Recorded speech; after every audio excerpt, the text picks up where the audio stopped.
Hello everyone, welcome back to my another mini vlog. আজি হৈছে পহিলা বহাগ অৰ্থাৎ মানুহ বিহু দিনাই মই ৰাতিপুৱাই গা পা ধুই এইফালে ককাৰ শ্ৰীচৰণত এগছি বন্তি দিবলৈ ককাৰ ওচৰত এগছি বন্তি দিলোঁ।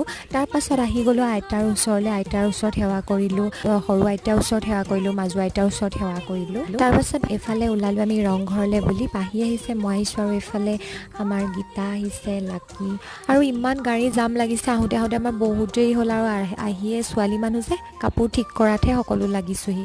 এয়া হৈছে ৰংঘৰৰ পৰিৱেশ। সোমাওঁতে দেখিছেনে হেঁচা ঠেলা, মানে মানুহৰ ইমান বেছি ভিৰ।